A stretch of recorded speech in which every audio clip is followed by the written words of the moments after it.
Твоят успех започва тук. Здравейте и добре дошли в пътят към успеха. Мислиш ли си, че златото и среброто са просто лъскави метали? Много хора ги пренебрегват, защото мислят, че инвестициите са само за богати или за тези, които имат голям късмет. Истината е, че милиони инвеститори по света купуват злато и сребро не заради блясъка, а за да защитят парите си и да направят портфейла си по-стабилен. В това видео ще разбереш защо тези метали са толкова ценни.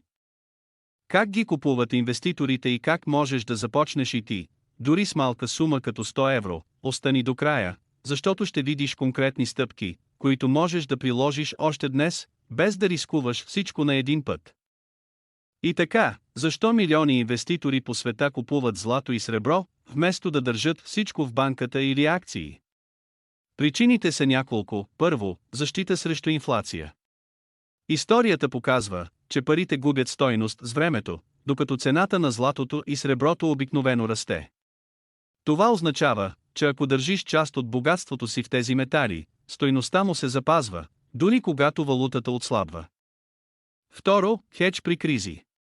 Когато икономиката се тресе, когато фондовите пазари падат, когато банките губят доверие, златото и среброто често се превръщат в безопасно убежище. Инвеститорите знаят, че тези метали могат да защитят капитала им, когато други активи са нестабилни. Трето, диверсификация на портфейл. Никой не слага всички яйца в една кошница. Като добавяш злато и сребро към портфейла си, намаляваш риска. Дори ако акциите спаднат или недвижимите имоти се обезценят, металите могат да компенсират част от загубите. Четвърто, дългосрочна стабилност. За разлика от краткосрочни спекулации или тенденции на пазара, цената на златото и среброто се движи бавно, предсказуемо и стабилно. Това ги прави идеални за хора, които мислят за финансовото си бъдеще 10 или 20 години напред. Петото важно нещо е психологическа сигурност. Когато инвеститорите виждат част от богатството си в метали, те се чувстват по-спокойни. Това не е просто суета или статус, това е реална увереност, че независимо от сътресенията в икономиката, парите им са защитени, и накрая, златото и среброто са активи, които никога не губят напълно стойност. Дори в най-тежките кризи има хора и институции, които търсят именно тези метали. Това прави инвестицията в тях не само стратегия за растеж, но и стратегия за оцеляване. Ще разгледаме как можеш да започнеш и ти да инвестираш в злато и сребро, дори с малка сума, и какви конкретни стъпки да предприемеш, за да не се чувстваш изгубен в морето от възможности. Време е да видим как можеш да започнеш и ти, дори с малка сума. Много хора смятат, че инвестициите в метали са само за богати или за професионални трейдери, но това не е вярно.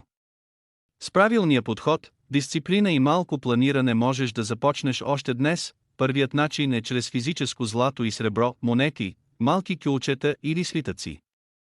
Според мен това е най-добрият вариант, защото реално притежаваш метала. Без посредник, и можеш да го съхраняваш самостоятелно или в банков сейф. Недостатъкът е необходимостта от безопасно съхранение, но предимството е ясна собственост и пълна сигурност при икономическа нестабилност. Вторият начин е чрез ETF и за злато и сребро. Това са фондове, които следят цената на метала и могат да се купуват и продават като акции. Те ти позволяват да инвестираш с малки суми, дори 100 евро или 200, без да се притесняваш за съхранение. Освен това, много платформи предлагат автоматично месечно инвестиране, което е чудесен начин да изграждаш портфейл постепенно. Третият вариант са дигитални платформи и брокери, които предлагат дробни части от метали. Можеш да започнеш с минимални суми и постепенно да увеличаваш инвестицията. Тези платформи имат лесен интерфейс, графики и статистики, за да следиш как се движи стойността на вложението ти. След като вече видяхме как можеш да започнеш да инвестираш в злато и сребро, е важно да разбереш и предимствата и рисковете, преди да направиш първата си стъпка. Всяка инвестиция носи ползи, но и предизвикателства, и златото и среброто не са изключение. Предимствата са защита на капитала, цената на металите обикновено расте или поне запазва стойността си, когато валутите губят сила. Хедж при кризи, когато фондовите пазари падат, златото и среброто често остават стабилни или дори поскъпват. диверсификация. Добавянето на метали към портфейла намалява риска от загуби в акции или други активи. Дългосрочна стабилност. Цената им се движи бавно и предсказуемо, което ги прави подходящи за дългосрочни вложения, но съществуват и рискове, които трябва да знаеш. Ценова волатилност в краткосрочен план, макар и стабилни дългосрочно, цените могат да скачат за дни или седмици. Разходи за съхранение и сигурност. Ако купуваш физически метал, трябва да го пазиш сигурно, което добавя допълнителни разходи.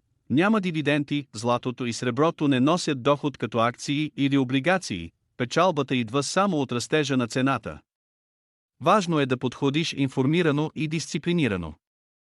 Не инвестирай всичко на един път. Започни с малки суми, научи се да следиш пазара и постепенно увеличавай вложенията. Дори минимални инвестиции, правени редовно, имат потенциал да създадат стабилен актив за бъдещето ти. Златото и среброто не са магическа формула за бързо забогатяване, но са мощен инструмент за защита и дългосрочен растеж. Ключът е да започнеш още днес, да избираш дисциплинирано и да мислиш дългосрочно.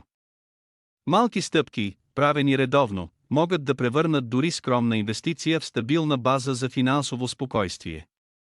Когато знаеш защо златото и среброто са ценни и какви са предимствата и рисковете, нека видим как можеш да започнеш дори с малки суми.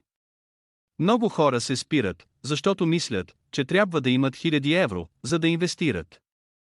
Истината е, че малките, редовни стъпки са ключът към успеха. Например, инвеститор може да започне с 100 евро месечно. Първият месец купува физическо злато или ETF за 100 евро. Следващия месец отново отделя същата сума. Постепенно, с течение на годините, тези малки вноски се натрупват и започват да растат с цената на метала. Това е концепцията на дългосрочния растеж чрез дисциплина. Дори ако цената на златото или среброто се колебае, постоянните покупки намаляват риска от краткосрочни спадове. Нарича се понякога Dollar Cost Average стратегия, при която купуваш редовно. Независимо от цената, и така изграждаш стабилен портфейл. Друг пример, инвеститор започва с малки монети или кюлчета, например по 50 евро на месец, и ги съхранява насигурно вкъщи или в сейф. След 5-10 години тези дребни стъпки могат да се превърнат в значителна стойност.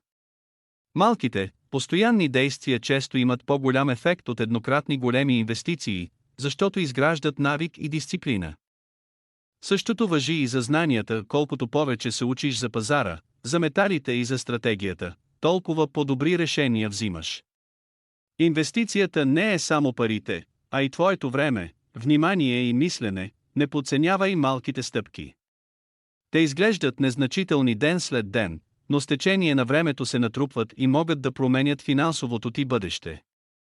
Започни с малко, бъди последователен и гледай как тези дребни действия се превръщат в стабилен и ценен актив. Сега вече знаеш защо златото и среброто са ценни, как можеш да започнеш и защо дори малки стъпки имат голям ефект с времето. Ако искаш да виждаш още подобни практически съвети за финанси, инвестиции и умното управление на парите си, абонирай се за канала и включи известията, така няма да пропускаш нови видеа, ще научаваш реални стратегии, които можеш да приложиш още днес, и ще виждаш как малките решения ден след ден изграждат твоето финансово бъдеще. Абонирай се сега и започни да инвестираш не само в метали, но и в знанията и уменията си, защото истинското богатство започва с теб.